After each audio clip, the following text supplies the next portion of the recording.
नमस्कार जय हिंद साथियों, कैसे आप सभी। मैं राहुल अग्रवाल आपका स्वागत करता हूं आपके अपने डिजिटल प्लेटफॉर्म पर।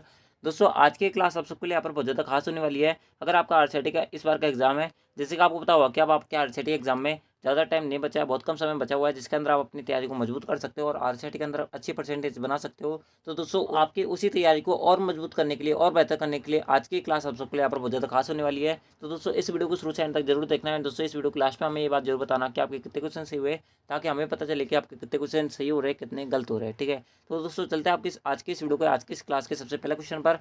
सबसे पहला क्वेश्चन आपसे बोल रहा है कि निम्नलिखित में से कौन सा सॉफ्टवेयर नहीं होता। आपको बताना है कौन सा सॉफ्टवेयर का प्रकार नहीं है।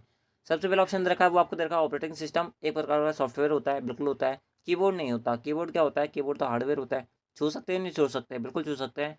जिस चीज़ को भी, यानी कि जिस डिवाइस को भी हम छू सकते हैं, वो सारा हार्डवेयर है। और जिसे नहीं छू सकते, जैसे आपका क्रोम है, क्रोम आप छू सकते हो क्या? नहीं छू सकते, वो आपके कंप्यूटर के अंदर होता है, तो वो आपके क्या कहलाता है? सॉफ्टवेयर कहलाता है। ठीक है, इस बात को ध्यान रखना। यानी कि ऑप्शन जो बी होगा वो करेक्ट आंसर होगा, आगे हमें पढ़ने की जरूरत नहीं है। अगला क्वेश्चन, अगला बोल रहा है आपसे यहाँ पर निम्नलिखित में से कौन सा गलत कथन है, वो आपको यहाँ पर चयन करना है, यानी कि उसका चयन करना है, वो आपसे पूछा रहा है। सबसे पहला ऑप्शन रखा है वो आपको रखा है कैश मेमोरी में मेन मेमोरी की तुलना में कम एक्सेस समय लगता है, बिल्कुल लगता है। मैं आपको बता दूं इस क्वेश्चन को बताने से पहले कि कैश मेमोरी जो होती है ना, दुनिया की सबसे तेज मेमोरी है, इस बात को ध्यान रखना। ठीक है, लेकिन उसमें स्टोरेज बहुत ज़्यादा कम होती है, इस बात को ध्यान रखना। ठीक है, अगला क्वेश्चन, कैश मेमोरी में डेटा अस्थायी रूप से स्टोर होता है, बिल्कुल होता है। यानी कि कैश मेमोरी में कौन सा डेटा स्टोर होता है? जैसे आप जो है कोई भी गूगल पे कोई चीज़ बार बार सर्च करते हो, जैसे अगर आपने सर्च करते हो आरसीटी टॉप 50 क्वेश्चंस, जैसे आप ये बार बार चीज़ सर्च करते हो, तो दोस्तों आपने देखा होगा कि आप जैसे ही आरसीटी अगले टाइम में लिखते हो, तो पूरा जो सेंटेंस जो आप बार बार सर्च करते हो वो आपका लिखा जाता है, नहीं लिखा जाता? बिल्कुल आ जाता है। जो जिस मेमोरी में जाकर जो आप सेंटेंस बार बार लिखते हो वो सेव होता है ना, वो आपकी कैश मेमोरी कहलाती है। तो अस्थायी रूप से यहाँ पर क्या होता है? स्टोर होता है। कुछ टाइम बाद अगर आप यहाँ पर और कोई सा स्टेटमेंट है और कोई चीज़ अगर बार बार सर्च करोगे, तो वो उसके अंदर यहाँ पर ऐड हो जाता है और वो आपका पहले वाला डेटा उड़ जाता है। इस प्रकार से कैश मेमोरी काम करती है। यानी कि ऑप्शन भी ठीक है। उसके अंदर का कैश मेमोरी में तेजी से घूमने वाले चुंबकीय डिस्क होता है, नहीं, इंटरनल मेमोरी होती है। यानी कि ऑप्शन सी में यहाँ पर क्या है? खोट है, यानी कि ऑप्शन सी करेक्ट आंसर। ठीक है, अगला अगला क्वेश्चन आपसे पर क्या बोल रहा है? अगला क्वेश्चन आपसे बोल रहा है कि निम्नलिखित में से कौन सा एक वोल्टाइल मेमोरी का एक उदाहरण होता है। वोल्टाइल मेमोरी बोले तो एक अस्थिर मेमोरी। कौन सी मेमोरी? एक अस्थिर मेमोरी, जो आपकी स्थायी नहीं होती, जिसके अंदर डेटा उड़ जाता है पर बार। सबसे पहला ऑप्शन रखा है वो आपको रखा है पीरोम, उसके अंदर रखा है ईपीरोम, उसके अंदर रखा है दोनों विकल्प, उसके अंदर रखा है विकल्प कोई सा सही नहीं है। मैं आपको बता दूँ, जो आपका वोल्टाइल मेमोरी होती है ना, वो आपके यहाँ पर रैम होती है। कौन सी होती है? रैम, अस्थिर मेमोरी होती है। पीरोम नहीं होती, ईपीरोम भी नहीं होती, दोनों विकल्प भी नहीं होते, यानी कि ऑप्शन जो डी होगा ना, वो करेक्ट आंसर होगा। ठीक है, चलते हैं अगले क्वेश्चन पर। अगला क्वेश्चन आपसे बोल रहा है कि मॉनिटर का उदाहरण नहीं है, यानी कि इनमें से कौन सा मॉनिटर का प्रकार नहीं होता, वो आपसे पूछा रहा है। दोस्तों, मैं आपको बता दूं, मॉनिटर जो होता है ना, मॉनिटर, इसके टोटल 4 प्रकार होता है। कितने प्रकार होते हैं? 4। ठीक है, बेसिकली 4 ही होता है, इसके अलावा 5 आपसे पूछा नहीं जाता। सबसे पहला होता है सीआरटी। कौन सा होता है सीआरटी? दूसरा होता है एलईडी, तीसरा होता है एलसीडी, और चौथा कौन सा होता है? वो होता है फ्लैट पैनल, जिसे हम प्रोजेक्टर के नाम से जानते हैं। ठीक है, इस बात को आप यहाँ पर याद रखना। सीआरटी होता है क्या? बिल्कुल होता है। फ्लैट पैनल होता है क्या? होता है। एलसीडी होता है क्या? बिल्कुल होता है। लेजर जेट नहीं होता। लेजर जेट क्या होता है? लेजर जेट जो होता है ना, वो आपके यहाँ पर एक प्रिंटर होता है। ठीक है, प्रिंटर का प्रकार है। ऑप्शन डी करेक्ट है। ठीक है, अगला क्वेश्चन, अगला बोल रहा है आपसे यहाँ पर विंडोज 10 में खालिस्तान एक आवाज संचालित निजी सहायक, यानी कि पर्सनल वॉइस असिस्टेंट की तरह कौन काम करता है विंडोज 10 के अंदर, वो आपसे पूछा रहा है। दोस्तों, यहाँ पर सबसे पहला ऑप्शन रखा है वो आपको रखा है कोटाना, जो कि करेक्ट आंसर होगा। कोटाना जो होता है ना, एक संचालित एक वॉइस असिस्टेंट की तरह काम करता है। इस बात को ध्यान रखना। टास्कबार क्या होता है? मैंने बहुत बार बता रखा है आपको, तो आप जो कमेंट बॉक्स में अब हमें बताओगे टास्कबार क्या होता है। माइक्रोसॉफ्ट एज ब्राउजर है, विंडोज स्टोर के बारे में मैंने आपको बता रखा है, यानी कि ऑप्शन जो ए होगा ना, वो करेक्ट आंसर होगा। अगला क्वेश्चन, मान लीजिए कि कोई फाइल जो है उसका स्थान D ratio V M O U N N नहीं आएगा, यहाँ पर क्या आएगा? स्लैश आएगा। Slash R S C I T example dot text है। तो निम्नलिखित में से गलत कथन का आपको चयन करना है। दोस्तों, आपको इस क्वेश्चन करने के लिए आपको इसका मतलब पता होना चाहिए क्या लिखा हुआ है। दोस्तों, मैं आपको बता दूँ, ये एक फाइल का क्या लिखा हुआ है? एड्रेस लिखा हुआ है। क्या लिखा हुआ है? एड्रेस लिखा हुआ है। क्या बता रहा है ये एड्रेस? जो आपका डी है ना, यहाँ पर ये किसको शो कर रहा है? ड्राइव को शो कर रहा है कि डी ड्राइव के अंदर फाइल है। कौन सी ड्राइव के अंदर फाइल है? डी ड्राइव का फाइल है। डी ड्राइव के अंदर फाइल है, यानी कि ऑप्शन ए ठीक है, डी ड्राइव के नाम पर शो कर रहा है। दूसरा दे रखा वी एम यू, यानी कि वी एम ओ यू नाम का फोल्डर है डी ड्राइव के अंदर। ठीक है, तो वी एम ओ यू किसका यहाँ पर शो कर रहा है? फोल्डर। और उसके अंदर भी कौन सा फोल्डर है? आरसीटी नाम का फोल्डर है। कौन सा फोल्डर है? आरसीटी नाम का फोल्डर है। यानी कि बी एम ओ यू का सब फोल्डर कौन सा? आरसीटी है। ऑप्शन बी ठीक है। उसके अंदर का आरसीटी का सब folder B M O U नहीं, ऑप्शन सी इनकरेक्ट होगा। एग्जाम्पल डॉट टेक्स्ट फाइल का एक्सटेंशन है, सही है। यानी कि ऑप्शन जो यहाँ पर सी है ना, वो करेक्ट आंसर होगा, क्योंकि ऑप्शन सी आपको यहाँ पर इनकरेक्ट दे रखा है। ठीक है, चलता है अगले क्वेश्चन पर। अगला क्वेश्चन आपसे यहाँ पर क्या बोल रहा है? अगला क्वेश्चन आपसे बोल रहा है कि जब आप विंडोज 10 में एक नया फोल्डर बनाते हैं, तो बाय डिफॉल्ट उसका नाम क्या होता है? जैसे अगर आप यहाँ पर विंडोज 10 के अंदर नया फोल्डर बनाओगे, तो उसका बाय डिफॉल्ट क्या नाम आपको देखने को मिलेगा? आपसे आप पूछा जा रहा है। दोस्तों मैं आपको बता दूँ, इसका यहाँ पर ऑप्शन रखा है वो आपको रखा है माई फोल्डर, उसके बाद रखा है आपका अपन न्यू फोल्डर, उसके बाद रखा है फोल्डर, उसके बाद रखा है विंडोज़ फोल्डर। मैं आपको बता दूँ विंडोज़ 10 के अंदर बाय डिफ़ॉल्ट जो आपको फ़ोल्डर का नाम मिलता है ना, वो आपको यहाँ पर कौन सा मिलता है, वो आपको यहाँ पर न्यू फ़ोल्डर मिलता है। इस बात को आप यहाँ पर याद रखना, कौन सा मिलता है, न्यू फ़ोल्डर। न्यू फ़ोल्डर लाने की शॉर्टकट की क्या होती है, वो होती है आपके यहाँ पर कंट्रोल शिफ्ट प्लस एन। इस बात को भी आप यहाँ पर याद रखना। ठीक है, आपके यहाँ पर नया फोल्डर क्रिएट करने की शॉर्टकट की होती है, इस बात को आप यहाँ पर याद रखना। ठीक है, चलता है अगले क्वेश्चन पर। अगला क्वेश्चन आपसे यहाँ पर क्या बोल रहा है, अगला क्वेश्चन आपसे बोल रहा है कि एक वेब पेज जो किसी वेबसाइट को खोलने पर सबसे पहले खुलता है को खालिस्तान कहा जाता है। एक वेब पेज जो किसी वेबसाइट को खोलने पर सबसे पहले खुला जाता है वो आपसे पूछा रहा है, उसे हम किस नाम से जानते हैं। सबसे पहले ऑप्शन रखा है वो आपको रखा हाउस पेज, नहीं, उसके अंदर रखा होम पेज, करेक्ट आंसर होगा। ठीक है, एक वेबसाइट का सबसे पहला फ्रंट पेज जो आपको यहाँ पर किसी वेबसाइट को खोलने पर सबसे पहले खुलता है वो क्या कहलाता है, होम पेज कहलाता है। ठीक है, अगला क्वेश्चन, यदि अटैचमेंट फाइल 25 MB से अधिक आकार की है तो आप जीमेल का उपयोग कर ईमेल के साथ एक ही अटैचमेंट फाइल भेजना चाहते हैं, तो आप किस प्रकार से भेजेंगे, वो आपसे पूछा रहा है। दोस्तों मैं आपको बता दूं, आपको पता होगा कि जीमेल के अंदर हम 25 MB से ऊपर की फाइल नहीं भेज सकते, आपको पता होगा। अगर आप फिर भी भेजना चाहते हो तो किस प्रकार से भेजोगे, आप इस प्रकार से भेजोगे, सबसे पहले उसकी गूगल ड्राइव लिंक क्या करोगे, यहाँ पर जनरेट करोगे, क्या करोगे कि गूगल ड्राइव जो लिंक है उसकी जनरेट करोगे, फिर सामने वाले को उसे भेजोगे। तो सामने वाला जैसे उस पर क्लिक करेगा ना, तो जो भी फाइल आपने भेजी है वहाँ पर सामने वाले को वो डाउनलोड कर पाएगा उस फाइल को। ठीक है, इस प्रकार से आप भेज सकते हो। यहाँ पर सबसे पहला ऑप्शन रखा है वो आपको रखा है कि आप जो है गूगल ड्राइव लिंक का उपयोग कर सकते हैं, बिल्कुल कर सकते हैं। ऑप्शन जो ए है वो करेक्ट आंसर है। ठीक है, ऑप्शन जो ए है ना वो करेक्ट आंसर है। ठीक है, अगला क्वेश्चन, अगला क्वेश्चन आपसे आप बोल रहा है कि निम्नलिखित में से कौन सा ऑनलाइन बैंकिंग का लाभ नहीं है। आप जो ऑनलाइन बैंकिंग से कौन कौन सा लाभ नहीं ले सकते, वो आपसे यहाँ पर पूछा रहा है। सबसे पहला ऑप्शन रखा है वो आपको रखा है आप किसी भी समय 24 घंटे 7 दिन इसका उपयोग कर सकते हैं, ये तो बिल्कुल लाभ होता है, ये तो कहीं से भी नुकसान नहीं है। उसके अंदर रखा है इसमें दूसरों की तुलना में कम समय लगता है, बिल्कुल लगता है। ये धन को तुरंत प्राप्तकर्ता के खाते से स्थानांतरित कर देता है, यानी कि भेजने वाले के अकाउंट से तुरंत पैसा ट्रांसफर हो जाता है, बिल्कुल हो जाता है। उसके बाद में ऑप्शन डी के अंदर दे रखा है वो आपको रखा है कि आप सिस्टम को डीमोड्यूलेट और मॉड्यूलेट कर सकते हो, बिल्कुल नहीं कर सकते। इस बात को ध्यान रखना, क्योंकि ये काम जो होता है ना, ये केवल और केवल ओनर्स के पास होता है। किसके पास होता है, जो सिस्टम की जो टीम में बैठते हैं ना, जो सर्वर के पीछे, उनके पास होता है ये काम। ठीक है, यानी कि वही कर सकते हैं इस चीज़, इस बात को आप यहाँ पर याद रखना। अगला क्वेश्चन, निम्नलिखित में से कौन सा सही है, उसमें मिलान का आपको यहाँ पर चयन करना है, यानी कि सही विकल्प का आपको यहाँ पर चयन करना है। सबसे पहला ऑप्शन रखा है वो आपको रखा क्रोम। क्रोम जो होता है ना वो एक वेब ब्राउजर का उदाहरण है। क्या है, एक वेब ब्राउजर का उदाहरण है, मैंने आपको बताया था पहले भी। OTP क्या होता है, OTP आपको जैसे कि पता हुआ कि OTP जो होता है ना, एक सिक्योरिटी के तौर पे एक पासवर्ड आता है। जब भी आप ऑनलाइन ट्रांजेक्शन करते हो, चाहे आप क्रेडिट कार्ड से कर लो, चाहे आप यहाँ पर डेबिट कार्ड से कर लो, आपके पास क्या आता है, OTP आता है, आपको पता होगा। यानी कि यह लेन देन की ऑनलाइन सुरक्षा के लिए एक अतिरिक्त प्रमाणीकरण का सॉफ्टवेयर होता है कि नहीं होता, बिल्कुल होता है। पहला भी ठीक है, यानी कि पहले का क्या आएगा, पहले का Q आएगा, दूसरे का क्या आएगा, दूसरे का P आएगा। तीसरा भीम, भीम नहीं होगा। ये भीम क्या होता है, मैं आपको बता दूं, भीम की फुल फॉर्म होती है भारत इंटरफेस फॉर मनी। क्या होती है, Bharat interface for money. Paytm का जो QR होता है ना, उसके नीचे लिखा होता है, इस बात को ध्यान रखना। यानी क्या होता है, ये एक मोबाइल वॉलेट का उदाहरण है, पेटीएम मोबाइल वॉलेट का उदाहरण है। उसके अंदर रखा है www.amazon.in, ये ई कॉमर्स की वेबसाइट का उदाहरण है। ई कॉमर्स की वेबसाइट कौन सी होती है, जहाँ से आप खरीदारी कर सकते हो, वो ई कॉमर्स की वेबसाइट है। यानी कि पहले का Q, दूसरे का P, तीसरे का S और चौथे का R, यानी कि क्या आएगा, ऑप्शन डी। ठीक है, चलते हैं अगले पर। अगला क्या बोल रहा है आपसे यहाँ पर, अगला क्वेश्चन आपसे बोला जा रहा है कि निम्नलिखित में से कौन सा POS और UPI का पूर्ण रूप क्या है, यानी कि POS और UPI की फॉर्म क्या उनसे से दे रखी है, वो आपसे पूछा रहा है। दोस्तों मैं आपको बता दूँ POS क्या होता है।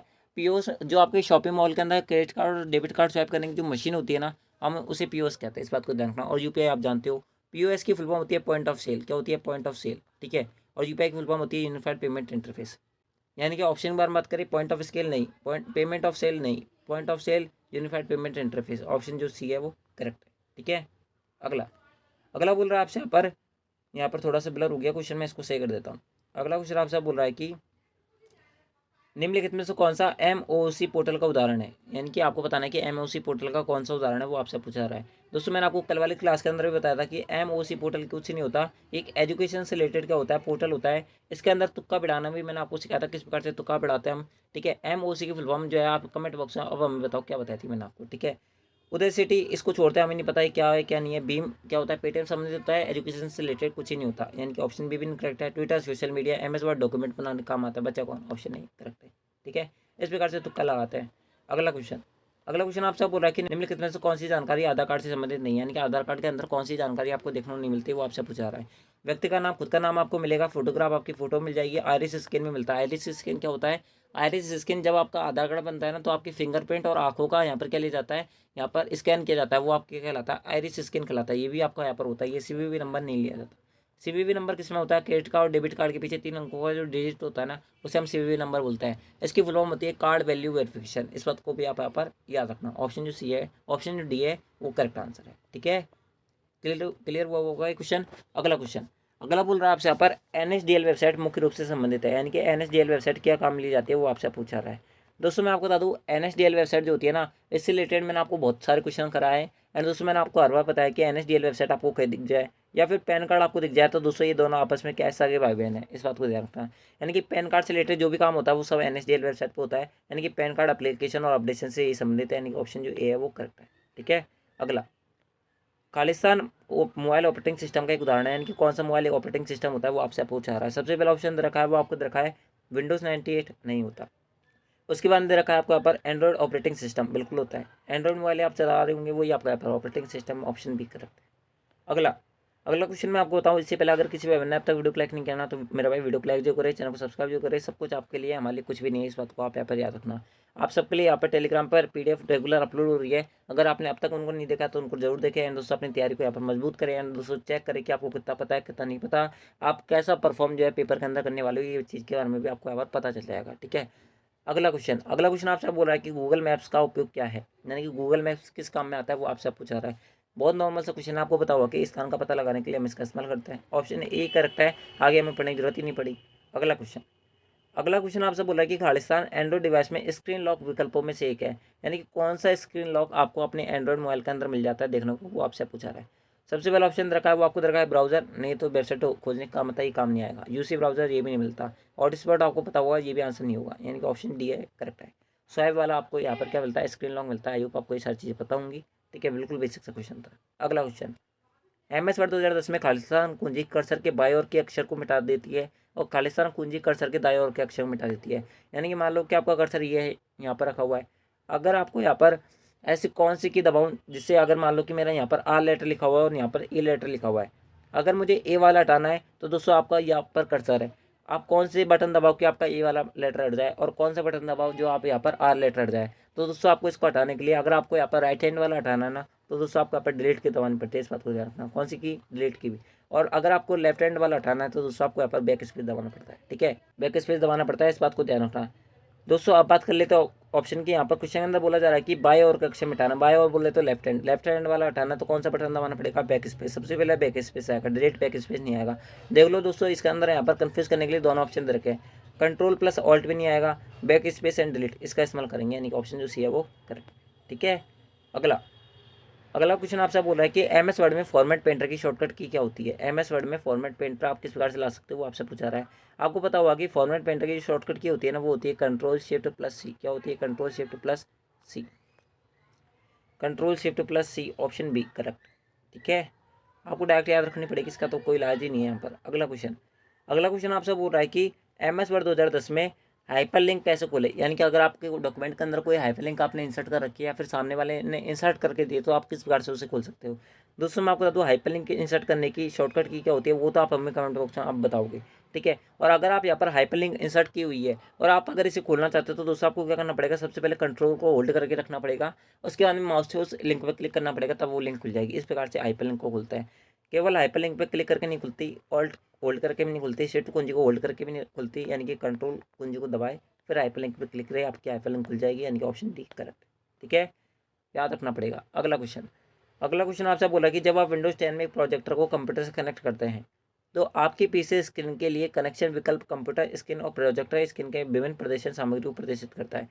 यानी कि आपसे बोला जा रहा है कि कंप्यूटर पर अगर आपके जैसे कोई वीडियो प्ले हो रही है तो दोस्तों उसको यहाँ पर प्रोजेक्टर पर दिखाने के लिए कौन सी चीज़ का आप इस्तेमाल करते हो वो आपसे पूछा रहा है। सबसे पहला ऑप्शन रखा है वो आपको रखा है डुप्लीकेट का, नहीं। कंप्यूटर ओनली का, नहीं। एक्सटेंड का हम इस्तेमाल करते हैं, किसका इस्तेमाल करते हैं, एक्सटेंड का। इस बात को आप यहाँ पर याद रखिए। जिन भी भाई बहनों ने ऑप्शन सी बताता उन सबका यहाँ पर करेक्ट है। अगला क्वेश्चन आपसे बोल रहा है कि खालिस्तान केबल का उपयोग कर पीसी और केबल के बीच में डेटा का स्थानांतरित किया जाता है, यानी कि आप कौन सी केबल का इस्तेमाल करके आप अपने पीसी को अपने मोबाइल से कनेक्ट करके दोनों के मध्य जो है डेटा का स्थानांतरित कर सकते हैं, यानी कि डेटा एक जगह से दूसरी जगह भेज सकते हैं। सबसे पहला ऑप्शन रखा है वो आपको रखा है यूएसबी केबल, जो कि करेक्ट आंसर होगा। सीडी का आप इस्तेमाल जानते हो, करेक्ट आंसर नहीं होगा। डीवीडी भी नहीं होगा। हार्ड डिस्क ड्राइव अलग चीज़ होती है, आपको पता ही है। ऑप्शन जो ए है वो करेक्ट आंसर है। ठीक है, बिल्कुल बेसिक सा क्वेश्चन था, कुछ नहीं है इस क्वेश्चन के अंदर। अगला क्वेश्चन आपसे बोला है कि निम्नलिखित में से कौन सा सही कथन है, वो आपको यहाँ पर इसका चयन करना है। सबसे पहला ऑप्शन सही कथन आपको बताना है, यहाँ पर करेक्ट है यानी कि यस वाला। अगला क्वेश्चन यहाँ पर ऑप्शन के बारे में बात करें, सबसे पहला ऑप्शन रखा वो आपको रखा आप MS ऑफिस में दस्तावेज को PDF के रूप में सेव कर सकता है। पहला ठीक है, यही हमसे पूछा था, सही कथन का आप यहाँ पर चयन करो, यानी कि पहले ही यहाँ पर स्टेटमेंट ठीक है, आगे हमें बनाने की जरूरत ही नहीं है। अगला क्वेश्चन, खालिस्तान MS वर्ड 2010 में एक प्रकार का पैराग्राफ अलाइनमेंट है, यानी कि पैराग्राफ अलाइनमेंट कौन सा होता है MS वर्ड 2010 के अंदर, वो आपसे पूछा रहा है। सबसे पहला ऑप्शन रखा है वो आपको रखा है पोर्ट्रेट, उसके अंदर रखा है जस्टिफाई, उसके बाद रखा है इटैलिक, उसके अंदर रखा है इंडेट। तो दोस्तों मैं आपको बता दूँ इसका जो करेक्ट आंसर होगा ना, एक तरह का पैराग्राफ अलाइनमेंट। पैराग्राफ अलाइनमेंट क्या होता है, पैराग्राफ की यहाँ पर स्थिति यानी कि कंडीशन को, उसकी जो जगह है उसको सेट करना ही पैराग्राफ अलाइनमेंट कहलाता है। इस बात को आप यहाँ पर याद रखना। जो पैराग्राफ अलाइनमेंट का एक प्रकार होता है वो होता है आपका यहाँ पर जस्टिफाई। इससे क्या होता है, जो आपका पैराग्राफ होता है ना वो लाइन बाई सब में क्या हो जाता है, मैच हो जाता है।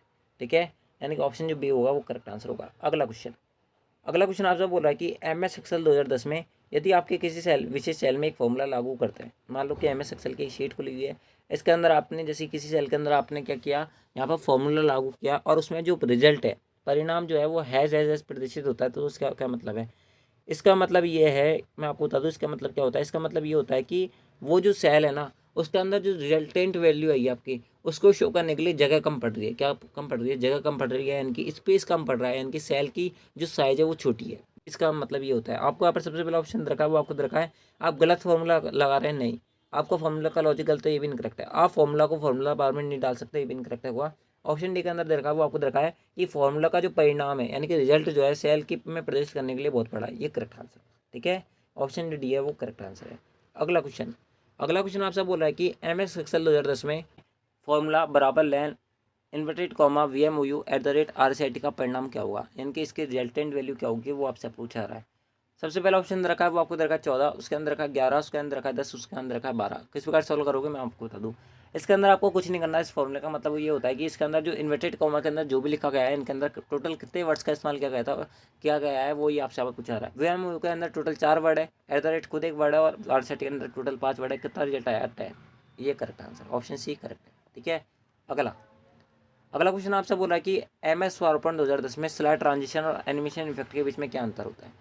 स्लाइड ट्रांजिशन क्या होता है मैं आपको बता दूँ, एक स्लाइड से जब आप दूसरी स्लाइड में जाते हो ना तो उसके बीच में जो इफेक्ट आता है उसे हम स्लाइड ट्रांजिशन बोलते हैं। इस बात को आप यहाँ पर याद रखना।